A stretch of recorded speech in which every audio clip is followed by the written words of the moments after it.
It's hello everyone. आज के इस वीडियो में हम देख रहे हैं राष्ट्रगान और राष्ट्रगीत में क्या अंतर है। इन दोनों को आज हम लोग इसी वीडियो के अंतर्गत देखेंगे। देखो एक्चुअली में होता है क्या है ना कि ये जो पॉइंट्स है राष्ट्रगान और राष्ट्रगीत, इन दोनों के बीच में डिफरेंसेस कई सारे अलग अलग एग्जाम्स के इंटरव्यू में पूछा जा चुका है। ठीक है, तो आज के इस वीडियो में हम यहाँ पर देखेंगे इन दोनों के बीच में क्या क्या बेसिक डिफरेंसेस हैं। सबसे पहले इन दोनों को हम लोग डिटेल में देखेंगे। राष्ट्रगान क्या है, राष्ट्रगीत कौन सा है, कब लिया गया है, कब इसे पहली दफ़ा गाया है, इन सभी से रिलेटेड जितने भी इंपॉर्टेंट पॉइंट्स होंगे उन सभी को देखेंगे। और फिर फाइनली हम लोग दोनों के बीच में डिफरेंसेस को भी इसी वीडियो के अंतर्गत देखेंगे। तो बिना आपका ज़्यादा समय लिए चलिए शुरुआत करते हैं। सबसे पहले हम लोग बात करेंगे यहाँ पर राष्ट्रगान की। जो हमारे देश का राष्ट्रगान है यह है कौन सा, यह है जन गण मन। जन गण मन हमारे देश का राष्ट्रगान है। इसके साथ ही साथ ध्यान रखना है कि इसे पहली दफ़ा वर्ष 1911 में, डेट भी वैसे याद रखना है 27 दिसंबर 1911 को पहली दफ़ा भारतीय राष्ट्रीय कांग्रेस के कोलकाता अधिवेशन में इसे गाया गया था। इसके साथ ही साथ जो हमारे देश का राष्ट्रगान है इसकी रचना गुरुदेव रविंद्रनाथ टैगोर जी के द्वारा बंगाली भाषा में की गई थी। जब इसकी रचना की गई थी तब इसे बंगाली भाषा में रचना की गई थी, और जब इसे ऑफिशियली एक्सेप्ट किया गया था उसे हिंदी भाषा में एक्सेप्ट किया गया, जो हम आगे आगे हम इसके बारे में और बात करेंगे। तो ध्यान रखना है बस इस चीज़ को कि जब इसकी रचना की गई थी गुरुदेव रविंद्रनाथ टैगोर जी के द्वारा तब इसे बंगाली भाषा में लिखा गया था। इसके साथ ही साथ बाद में इसका हिंदी और उर्दू अनुवाद किसके द्वारा किया गया, यह किया गया आबिद अली के द्वारा। आबिद अली के द्वारा हमारे देश का जो राष्ट्रगान है इसका हिंदी और उर्दू अनुवाद किया गया। साथ ही साथ जो जेम्स कज़न की जो वाइफ थी जिनका नाम क्या था, मार्गरेट सू, इनके द्वारा जो हमारे देश का राष्ट्रगान है इसका अंग्रेजी अनुवाद किया गया। इसके अलावा जो हमारे देश का राष्ट्रगान है इसे गाने के लिए एक फिक्स टाइम भी लिमिट है। वो कौन सा है, यह 52 सेकेंड्स, यानी कि 52 सेकेंड्स में इसे कंप्लीट करना ज़रूरी है। इसके साथ ही साथ जो हमारे देश का राष्ट्रगान है इसे 1911 में रविन्द्रनाथ टैगोर की एक प्रसिद्ध कृति थी जिसका नाम क्या था, यह था गीतांजलि। तो जो हमारे देश का राष्ट्रगान है जन गण मन, ये एक्चुअली में गीतांजलि से ही लिया गया है, यानी गीतांजलि का एक पद है जिसे यहाँ पर हमारे देश के राष्ट्रगान के रूप में लिया गया है।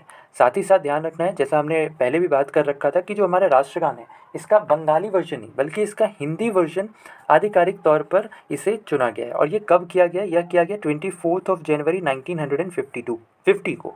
ठीक है ना, यानी कि हमारा जो राष्ट्रगान है इसका हिंदी वर्जन 24 जनवरी 1950 को आधिकारिक तौर पर राष्ट्रगान के लिए चुना गया है। इसके साथ ही साथ इसकी जो धुन है यह खुद रविंद्रनाथ टैगोर जी के द्वारा आंध्र प्रदेश के मदनापल्ली में तैयार की गई थी।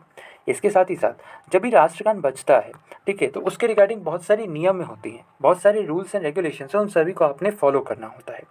अगर कोई व्यक्ति ऐसे कंडीशन में जो हमारे देश का राष्ट्रगान है उसे फॉलो नहीं करता है, उसका नियमों का पालन नहीं करता है, तो वैसे कंडीशन में उस व्यक्ति पर यानी उस व्यक्ति के खिलाफ prevention of insult to national honour 1971 की धारा 3 के तहत कार्रवाई की जाती है। तो ये हमने बात की राष्ट्रगान के बारे में। अब बात करते हैं हमारे देश के राष्ट्रगीत के बारे में। जो हमारे देश का राष्ट्रगीत है यह कौन सा है, यह है वंदे मातरम। इसके साथ ही साथ ये जो वंदे मातरम है इसे लिखा गया है बंकिम चंद्र चट्टोपाध्याय जी के द्वारा। इसके साथ ही साथ इसकी रचना वर्ष 1882 में संस्कृत और बांग्ला भाषा के में की गई थी, यानी कि संस्कृत और बांग्ला भाषा का यह मिश्रण है। ठीक है, इन दोनों को मिलाकर के मेनली जो वंदे मातरम है वो तैयार किया गया था। इसके साथ ही साथ ध्यान रखना है कि इसे पहली बार वर्ष 1896 में भारतीय राष्ट्रीय कांग्रेस के अधिवेशन में गाया गया था। साथ ही साथ इसे पहली बार गाया किसने था, ये भी इंपॉर्टेंट है। इसे पहली बार गाया था रविंद्रनाथ टैगोर जी के द्वारा, इसे पहली दफ़ा गाया गया था। और साथ ही साथ ये तो कई दफ़ा पूछा भी जा चुका है एग्जाम में कि जो हमारे देश का राष्ट्रगीत है, जो नेशनल सॉन्ग है, वो कहाँ से लिया गया है। यह लिया गया है बंकिम चंद्र चट्टोपाध्याय के उपन्यास आनंद मठ से। इसके साथ ही साथ जो आनंद मठ है इसकी रचना 1882 में की गई थी। इसके अलावा जो हमारे देश का राष्ट्रगीत है इसे गाने के लिए जो टाइम पीरियड है वो मेनली डिफ़र करता हुआ आपको दिख सकता है। कहीं कहीं आपको ये 52 सेकेंड्स देखने को मिलेगा, जबकि कहीं कहीं ये 65 सेकेंड्स भी देखने को मिलता है। एक्चुअली में होता क्या था कि पहले जो अंग्रेज़ हैं वो जितनी भी नेशनल इवेंट्स होते थे, जितने भी राष्ट्रीय समारोह वगैरह होते थे, उन सभी समारोह पर गॉड सेव द क्वीन नामक जो प्रसिद्ध गीत था इसे गाना अनिवार्य कर दिया था। और ये बंकिम चंद्र चट्टोपाध्याय जी थे, इन्हें यह काफ़ी बुरा लगा था, जिसकी वजह से उन्होंने फाइनली 1876 में इस गीत की रचना की। और इस गीत का शीर्षक क्या दिया, इस गीत का शीर्षक दिया वंदे मातरम। और इसे लिखा गया दो भाषाओं में, किस किस भाषाओं में, इसे बंगाली और संस्कृत भाषाओं के मिश्रण में तैयार किया गया है। इसके साथ ही साथ जब इसे लिखा गया था तब इसे केवल 2 पदों में ही लिखा गया था। इसके साथ ही साथ कई दफ़ा इसके रिगार्डिंग एक ये भी सवाल आता है कि जो हमारे देश का राष्ट्रीय गीत है इसे एक्चुअली में राष्ट्रगान का दर्जा तक क्यों नहीं दिया गया?